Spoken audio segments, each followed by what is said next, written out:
Merci d'être avec nous sur la radio leader RFM Midi, c'est l'heure du grand journal. Anna Rocha. À la une, l'épidémie de coronavirus. Les membres de la délégation sénégalaise du Salon de l'agriculture de Paris en quarantaine dès leur retour. Éventualité pas écartée par le président de la République. Macky Sall préside depuis ce matin une réunion sur le sujet au Palais. Amnesty International exige la libération de Guy Marius Sagna. L'ONG considère que l'activiste est en détention illégale et demande aux autorités sénégalaises d'abandonner immédiatement les charges qui pèsent contre lui et 8 autres activistes. En politique, Amadou Ba, au cœur de la controverse, les apéristes des Parcelles Assainies condamnent le comportement du ministre des Affaires étrangères, mais précisent n'avoir pas prononcé son exclusion du parti. Rien ne va plus entre la compagnie sucrière sénégalaise et la mairie de Richard Toll. Accusée de non-implication dans le développement de la ville, la compagnie dément et demande à la municipalité d'éclairer la lanterne des citoyens sur le milliard versé chaque année dans leur caisse. À suivre le tour d'horizon de l'actualité internationale avec Nafissatou Silla. De nouveaux cas confirmés de coronavirus en Algérie. Il s'agit cette fois-ci d'autochtones, une femme de 53 ans et sa fille de 24 ans. Au Nigeria, des mesures sont prises par le ministre de la Santé au niveau des frontières aériennes et terrestres pour stopper le Covid-19. Et puis en France, l'angoisse gagne du terrain malgré les mesures d'annuler toute rencontre internationale alors que les manifestations sportives sont autorisées. Rendez-vous dans 15 minutes pour le développement et juste après la page des sports de Malal Diagne Junior. Ligue 1 sénégalaise de champion en titre met fin à la spirale de défaites à domicile. Génération Foot a retrouvé goût à la victoire et veut désormais amorcer la phase retour avec sérénité. Tournoi arabe chez les U20 par le football, toujours le Sénégal, après avoir éliminé l'Égypte en demi-finale, croise la Tunisie en finale. Ce sera mercredi prochain, on fera le point. Basketball, l'AS Douane chez les hommes et le Dakar University Club chez les filles en mode rodage au championnat national après 3 journées. À tout à l'heure, Malal. Mohamed Ali Mouba sera aussi avec nous pour la revue de presse. Et puis en fin d'édition, point de vue, la crise ouverte à l'APR. À qui profite-t-elle? Débat aux environs de 12h35. Bonjour à tous. Vous le savez, l'épidémie de coronavirus continue de se propager à travers le monde. 2 nouveaux cas ont été confirmés en Algérie par des cas importés. Cette fois-ci, ce qui porte à 5 le nombre de contaminations enregistrées sur le continent. Chez nous, au Sénégal, le président Macky Sall préside depuis ce matin une réunion sur cette épidémie. Ce matin déjà, lors de la cérémonie de levée des couleurs, le chef de l'État a garanti que tous les membres de la délégation du Sénégal au Salon de l'agriculture pourraient être mis en quarantaine à leur retour. Le maire de la Balme de Saligny en France a été contaminé par le coronavirus lors de ce salon qui s'est achevé à Paris samedi dernier. Une forte délégation donc sénégalaise était présente à cette rencontre. Nous écoutons à ce propos le professeur Daouda Ndiaye, directeur du Centre génomique des maladies infectieuses de l'université Cheikh Anta Diop de Dakar. Pas de panique, dit-il. La première chose, c'est qu'il ne faudra pas que les gens paniquent. Moi, je pense que dans une situation comme ça, là, il faudrait éviter de panique. S'assurer, comprendre que les Français ont un excellent système de prise en charge et de riposte.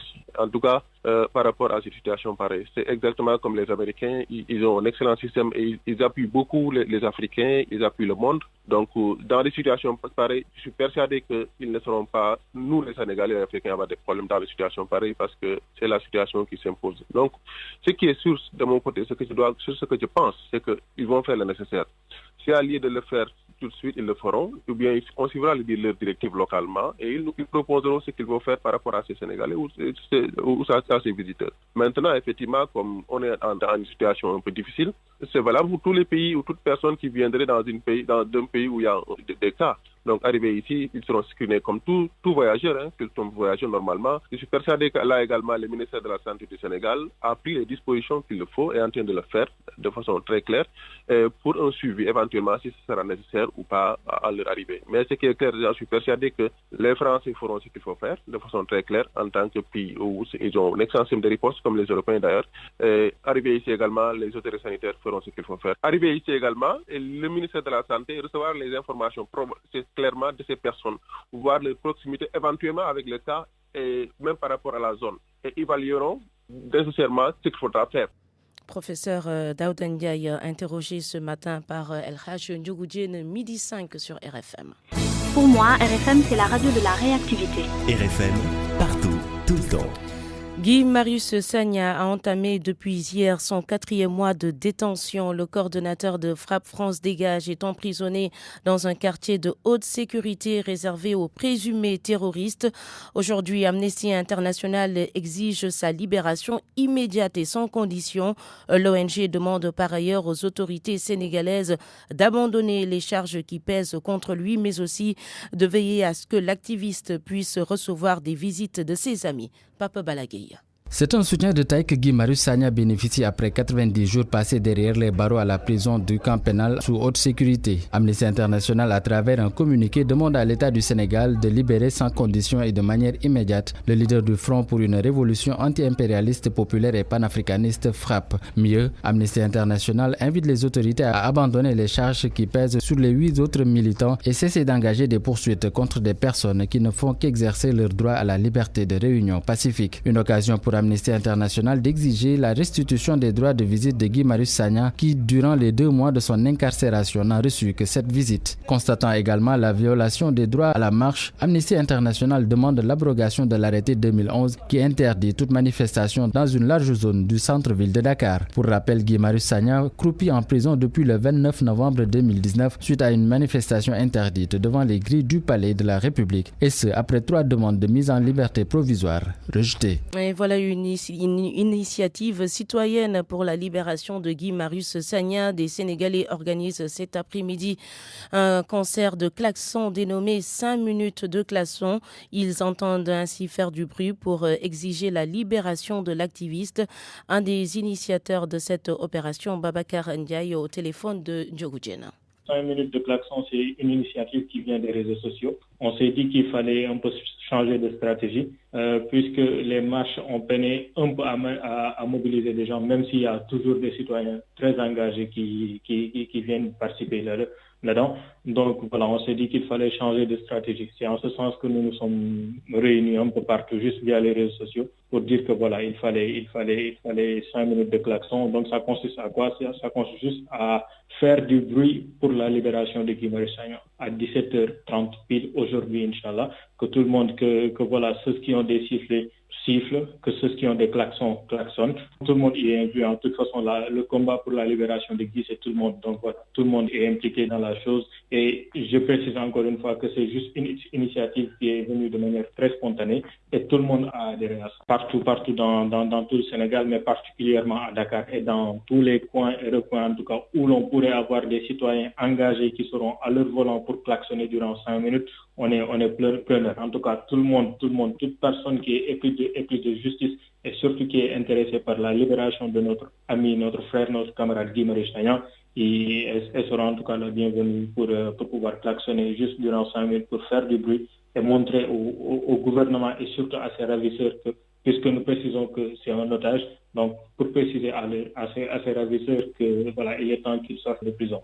Dans l'actualité politique, les précisions de responsables de la coordination APR des parcelles assainies sur l'affaire Amadouba. Ils disent n'avoir pas prononcé l'exclusion de leur coordonnateur. Toutefois, ces apéristes condamnent le comportement du ministre des Affaires étrangères. Une position qui a été exprimée lors de leur assemblée générale tenue hier. Le modérateur de cette rencontre, Pape Moussa Sissé, interrogé par Ndiogoudjene. Nous avons tous constaté que monsieur l'ex-coordinateur de l'APR Yakar des parcelles, monsieur le camarade Amadouba, ne travaille plus au renforcement du parti, mais tente au contraire de liquider tous les militants qui revendiquent leur fidélité à l'APR et au président Macky Sall. Et à partir de ce constat, nous avons réclamé à l'unanimité à l'Assemblée générale que nous ne voulons plus Amadouba à la tête de la coordination de l'APR Yakar. Mais je répète aussi que nous n'avons pas la prérogative d'exclure quelqu'un du parti, à l'Alliance pour la République. Là, on laisse cette prérogative au président du parti, le camarade président Macky Sall. Donc, si je vous comprends bien, vous n'avez pas exclu Amadouba de la coordination des parcelles assainies, mais vous avez fait une proposition, à savoir demander qu'il soit exclu de la coordination. Non, je dis, nous n'avons pas cette prérogative, mais nous ne voulons plus de Amadouba à la coordination des parcelles assainies. Ça, c'est clair.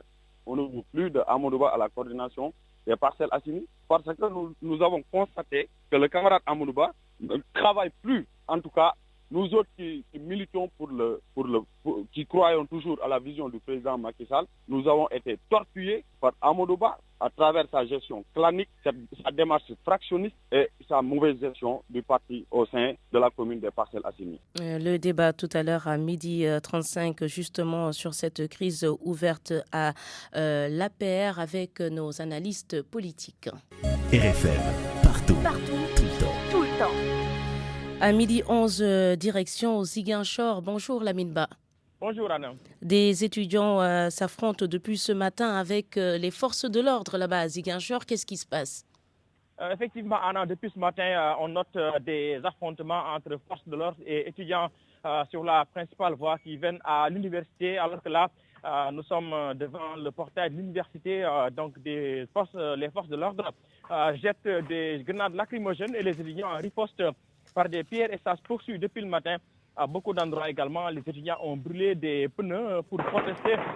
Vous entendez, voilà, en fond sonore, Anna, donc les grenades lacrymogènes, les affrontements qui se poursuivent ici au niveau donc de l'université. Plusieurs étudiants ont été interpellés ce matin par la police.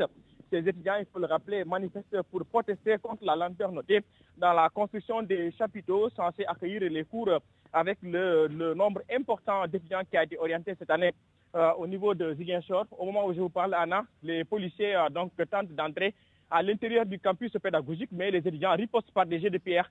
Attention, donc beaucoup d'affrontements depuis ce matin, Anna, ici à Ziguinchor, des interpellations, mais également on nous signale même quelques blessés. On va suivre ça de près et on y reviendra dans notre prochaine vidéo. Bien sûr, à tout à l'heure, Lamine, et faites attention à vous. Le torchon brûle entre la compagnie sucrière sénégalaise et la mairie de Richard Toll. Cela fait suite à la dernière sortie du maire qui fustige le manque d'engagement de la compagnie dans les activités de la ville. Lors d'un point de presse, la CSS dément et exige de la municipalité de la transparence sur le milliard qu'elle perçoit chaque année de sa part. Mamadou Diagne, correspondance.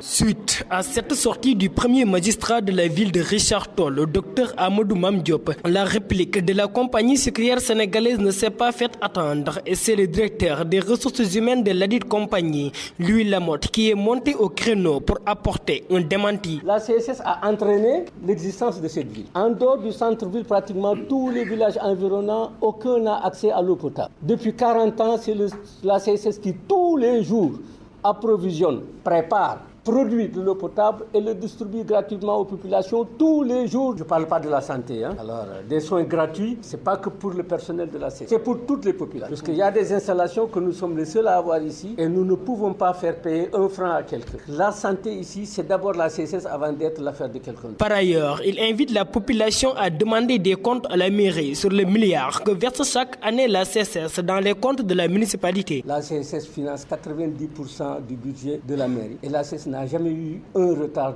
d'une seule heure, encore moins d'un jour ou d'un mois pour acquitter cela. Ça, c'est de la discipline.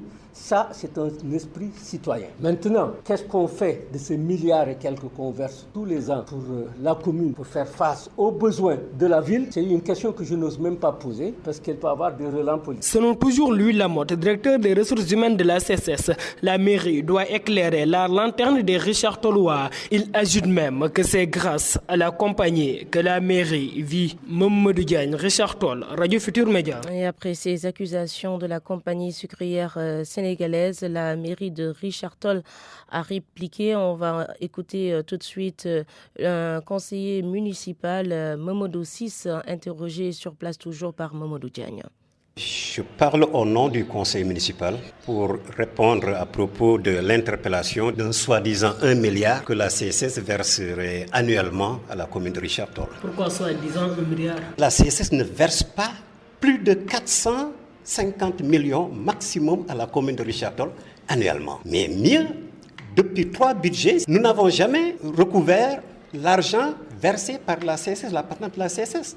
Il n'y a pas de recouvrement de la patente de la CSS. Depuis 3 ans, nous sommes dans la 3e année aujourd'hui. Imaginez, 2 ans, ça fait à peu près 900 millions de francs. Nous avons fait fonctionner cette commune-là de façon pratiquement révolutionnaire. Toutes les charges ont été pratiquement bien menées sans l'argent de la CSS. Aujourd'hui, la commune de Richard Toll fonctionne sans la patente de la CSS. Quand c'est un haut cadre de la CSS maintenant qui fait cette déclaration, je suis désolé, mais ça n'honore pas la CSS. Et ce que je puis dire aujourd'hui, si eux, en tant que cadre, ils ont déclaré à Mimran qu'ils ont toujours versé 1 milliard à la CSS, Mimran n'a qu'à auditer la gestion de ce milliard-là. Mais nous, je prends à témoin le ministère de l'économie et des finances, le Trésor public national, pour ce qui concerne ces 3 dernières années, le Trésor de Dagana, pour qu'ils puissent au moins apporter la lumière. La lumière, c'est quoi? Depuis 3 ans, la CSS verse au niveau de l'État. Elle n'a pas versé plus de 450 millions par an. Le maire de Sandiara, lui, est accusé de spoliation foncière par le Forum civil. Il se défend. Selon Serine Gueye-Diop,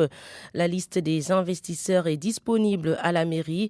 Il précise que ce sont des projets qui prennent en compte les intérêts de la population de Sandiara. Serine Gueye-Diop au micro d'Abdourahmane Diallo. D'abord, Sandiara est une zone économique spéciale, au même titre que Diamniadio et que Dias. Et à ce titre, il doit justement recueillir des entreprises nationales et internationales, ce qu'on appelle des investissements directs étrangers. Et c'est ça qu'on est en train de faire. En fait, c'est les investisseurs qui ont investi 42 milliards aujourd'hui pour faire 6 usines et également des agropoles. Alors, deuxième chose, il nous parle aussi de terres qui sont occupées par des multinationales. À Sandiara, justement, il n'y a pas de multinationales. Les multinationales, on entend par multinationales, Coca-Cola, Nestlé, etc.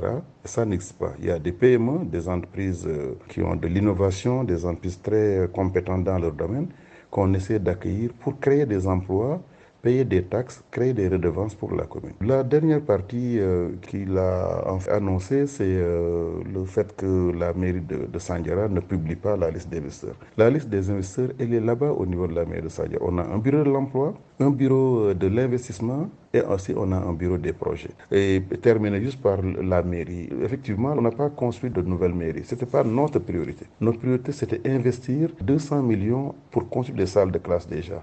On a fait 2 dispensaires actuellement. Nous avons construit 2 collèges à Faylar et également à Ambouro. Nous avons fait 11 pistes rurales. Le stade de Sandiara est déjà terminé. Voilà ce qu'on est en train de faire au niveau de Sandiara. La loi sur la criminalisation du viol au Sénégal, elle pourrait causer beaucoup de problèmes dans son application. L'alerte est du président de l'Union des magistrats du Sénégal, Souleymane Teliko. On a d'ailleurs fait cas hier dans l'émission Le Grand Jury. Dans ce midi, nous avons donné la parole aux femmes qui ont porté ce combat. Le dossier est signé Mohamed Ali Mouba. Amsatou Sow Sidibé se félicite de la promulgation de la loi criminalisant le viol au Sénégal, mais elle est lucide quant aux difficultés dans sa bonne application, tout comme d'ailleurs les praticiens du droit. L'obstacle principal, c'est la production des preuves. Parce que vous savez que le viol, en général, ça ne se fait pas en public. Il faut donc que la personne qui se dit victime apporte la preuve qu'il y a eu viol. Le viol étant un crime, le juge ne va pas prononcer rapidement une peine et aura souvent tendance à acquitter la personne poursuivie. Professeur Ramsatou Sow Sidibé affirme avoir été d'ailleurs sceptique lorsque le débat sur la criminalisation du viol a été agité. Au départ, d'ailleurs, moi j'ai beaucoup hésité par rapport à la criminalisation du viol parce que je pensais qu'on pouvait encadrer la peine. L'encadre, par exemple, que le juge dise que si le viol est établi, la personne poursuivie, sera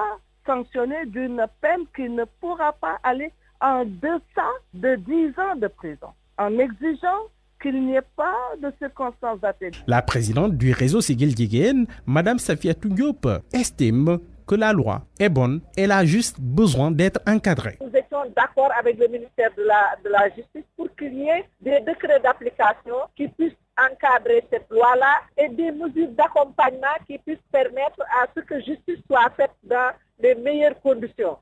Véritablement la vulgariser, l'accompagner en expliquant à toutes les catégories de la population à quoi cela renvoie et pour les préparer à véritablement ne pas commettre le délit qui va obliger la loi de s'appliquer. Le président de l'Union des magistrats n'est pas le seul à pointer les limites de la loi. Un peu plus tôt, les avocats avaient fait de même, parlant de loi bâclée qui risque d'avoir exactement l'effet contraire, c'est-à-dire la relaxe ou encore l'engorgement des prisons. RFM. L'actualité internationale. À midi passé de 20 minutes. Bonjour Nafissa Toussila. Bonjour Anna Rocha. L'actualité internationale à la une également l'épidémie de coronavirus. En Algérie, 2 nouveaux cas ont été enregistrés, des autochtones cette fois-ci. En effet, c'est 2 femmes, une dame de 53 ans et sa fille qui avaient reçu des hôtes venus de France porteurs du virus. Les détails avec Daouda Diouf. C'est grâce à un système de surveillance mis en place qu'une mère âgée de 53 ans et sa fille de 24 ans ont été détectées. Elles ont été mises en quarantaine dans la province de Bilda au sud de la capitale algérienne. Ces 2 patientes algériennes n'avaient pas de signes visibles de la maladie, mais selon le ministre de la Santé algérien, ces 2 femmes avaient acquis 2 hôtes provenant de la France et qui ont été testés positifs au coronavirus à leur retour. Cela porte à 3 le nombre de cas confirmés de coronavirus en Algérie. Le premier cas confirmé de coronavirus en Algérie est un Italien qui a été rapatrié dans son pays d'origine par les autorités du pays. Face à l'augmentation du nombre de cas de coronavirus en Europe et particulièrement en Italie et en France, l'Algérie a d'ores et déjà adopté des mesures de prévention dictées dans les recommandations de l'Organisation mondiale de la santé. Le président de la République, Abdelmadjid Tebboune, a donné des instructions fermes lors d'une réunion du Haut Conseil de sécurité pour maintenir un haut degré de surveillance et une mobilisation active de l'ensemble des structures concernées pour faire face à toute éventualité. Au Nigeria, après le premier cas recensé la semaine dernière, les frontières sont contrôlées. Il s'agit des frontières aériennes et terrestres, des mesures prises par le ministre de la Santé, Ishiaka Adagboye. Un journaliste en a fait part à Babacar Fall. Le contrôle sanitaire va être doublé au niveau de l'aéroport et des frontières terrestres pour doubler de vigilance concernant les passagers ou des personnes qui arriveraient au Nigeria. On croit le ministre de la Santé nigérien, Ousseji, ça va être cela, et les mesures sanitaires vont aussi doubler dans les centres de santé pour faire face à tout un cas de patients infectés de coronavirus.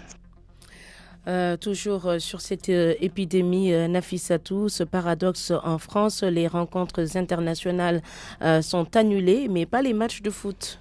Ce qui angoisse de plus en plus la population, le gouvernement a mis en place une nouvelle batterie de mesures pour freiner la progression du coronavirus. Cher Sidoussila. Les autorités tentent de rassurer les Français, mais l'inquiétude ne cesse de grandir. Selon un sondage du quotidien Le Parisien, 61% des Français sont inquiets pour eux et pour leurs familles face à la propagation du coronavirus. Le célèbre musée du Louvre est fermé depuis dimanche car les salariés inquiets avaient exercé leur droit de retrait. Autre signe de l'inquiétude grandissante, la France fait face à une pénurie de gel hydroalcoolique après celle des masques de protection. Pour freiner la propagation de la maladie, le gouvernement a pris une batterie de mesures. Annulation du salon du livre prévu du 20 au 23 mars, des voyages scolaires à l'étranger suspendus, des rassemblements de plus de 5000 personnes en milieu confiné interdits, mais des matchs de foot, eux, sont encore autorisés. Alors, y a-t-il une cohérence dans cette série de mesures?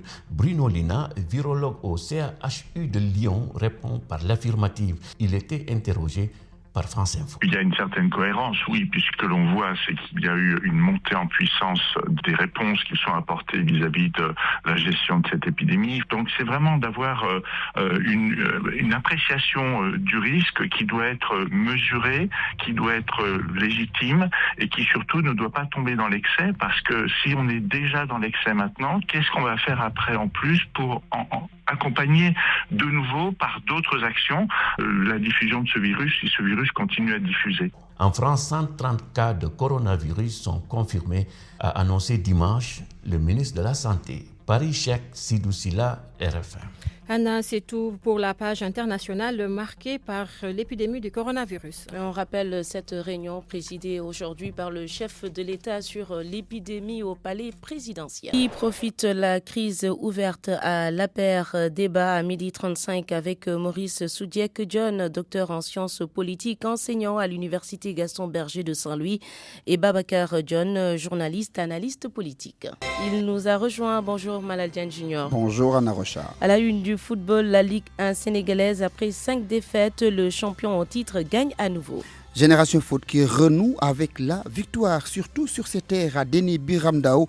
En 6 journées, Génération Foot a donc enregistré 5 défaites et 1 match nul. Mais hier, les joueurs de Génération Foot se sont imposés devant Djambar 3-0 avec un triplé de Jean-Louis Barthélémy Diouf. Une victoire qui vient mettre fin à cette série noire et qui enclenche la renaissance de l'équipe championne du Sénégal en titre, nous dit Abdoulaye Diouf. Il est notre correspondant et collaborateur permanent à Rufisque.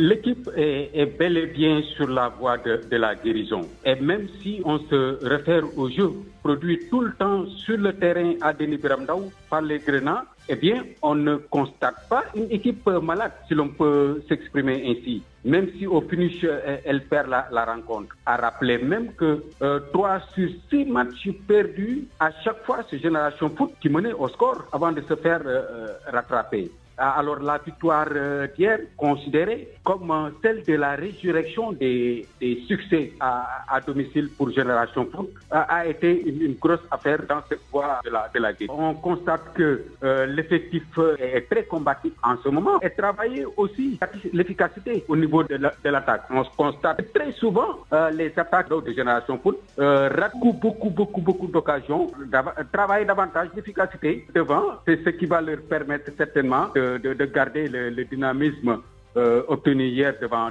Djambar. Une autre équipe qui a gagné hier à domicile, c'est le Casa Sport qui peinait à trouver le succès à Ziguinchor. Ça a été fait hier devant le Stade de Mbour, 1-0. Une victoire que salue avec toute la rigueur nécessaire l'entraîneur de l'équipe du Casa Sport, Ansou Diadjou, au micro de la Minba.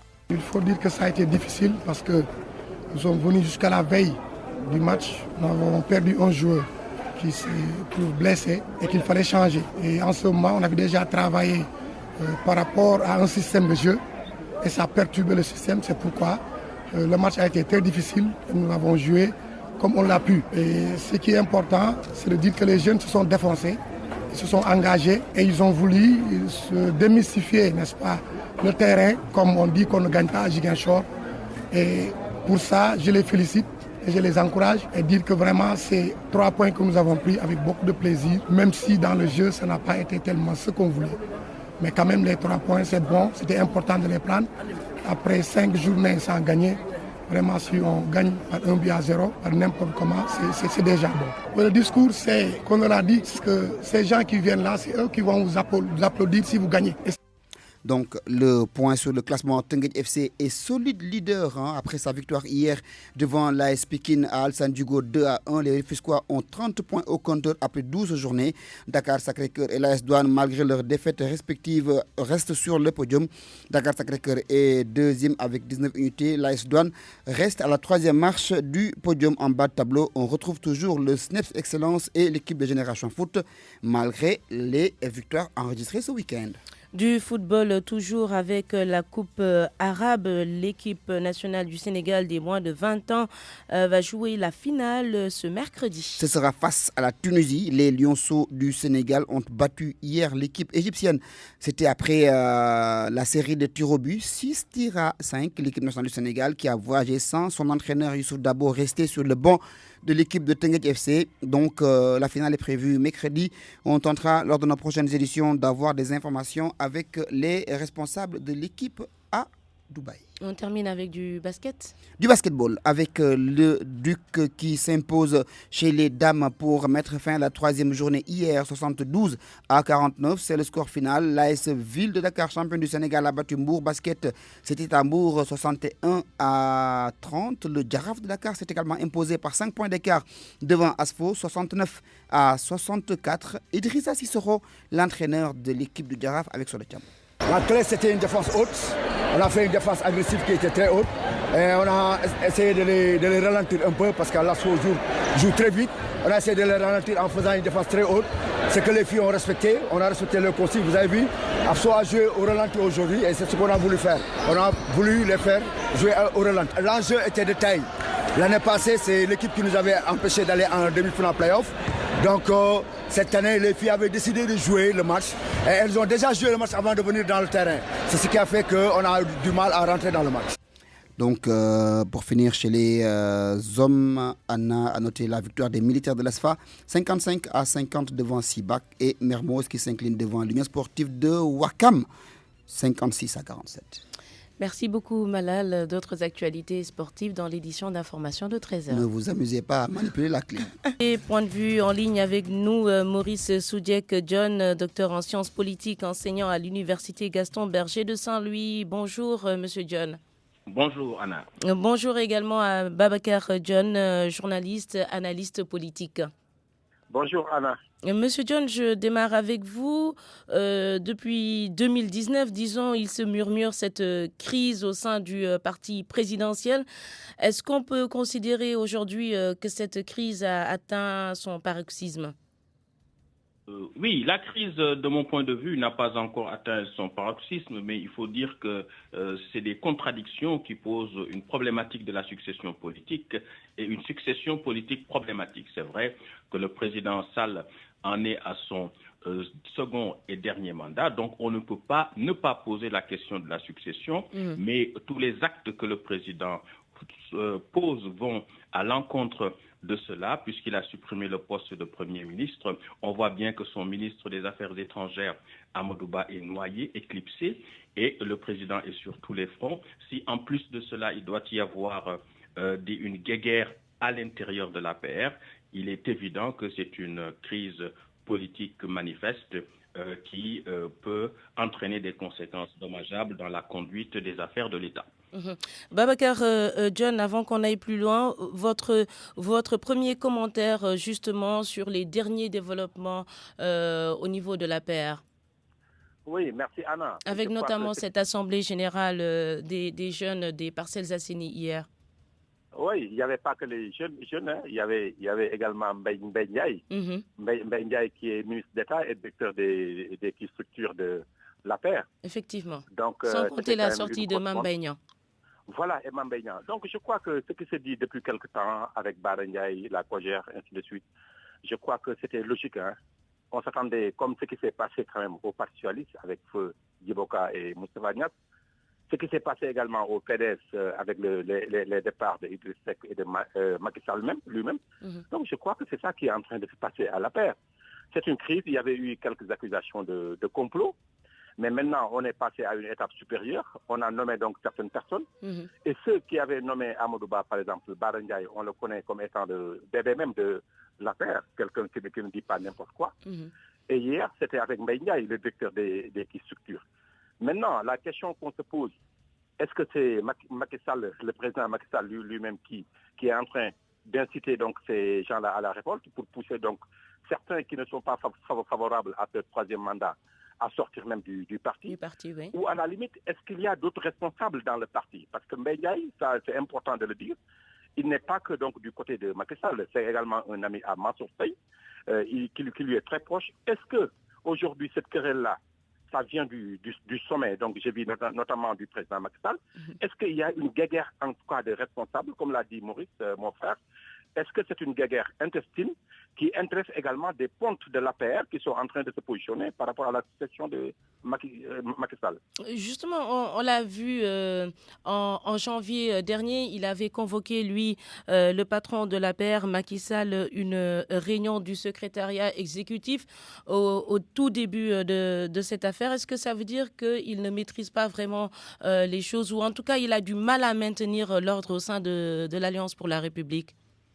Je crois que ce qui s'est passé avec Macky Sall depuis 2012, c'est qu'il a écarté tous les responsables.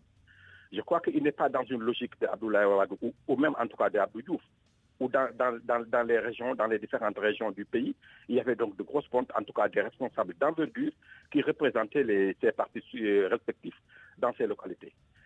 quand en tout cas Macky Sall est venu au pouvoir, on a senti qu'il a éliminé, en tout cas il n'a pas donné d'envergure à ses responsables. Donc il les a rabaissés donc, à un niveau tel qu'il était le seul à pouvoir parler, à pouvoir donc gérer le parti. On s'est rendu compte lors même de cette élection présidentielle de 2019, il gérait tout jusqu'aux finances même du parti. Alors, cela a eu comme conséquence, en éliminant également le poste de Premier ministre, oui, c'est le sauf qui peut. Aujourd'hui, il va finir ou pas en 2024, mais ces responsables qui vont continuer leur carrière politique, qui ont également des ambitions en dehors du président Macky Sall, nécessairement, ils doivent donc se montrer par rapport à leurs activités politiques. Mais dommage qu'au niveau de la paire, personne ne peut parler. Est-ce que le président Macky Sall, c'est vrai, on pense ceux qui veulent parler parlent, et sans conséquence. Mais est-ce qu'il ne maîtrise pas l'agenda de la paire? Moi, je crois qu'il y a quelque chose derrière. On a l'impression que donc, ça va dans tous les sens, mais je crois que le président Macky Sall a un agenda clair. Mais aujourd'hui, c'est encore tôt de le dire, comme il le dit souvent, mais d'ici 2022, on saura, même s'il ne se présente pas, peut-être qu'il est en train donc de préparer quelqu'un d'autre.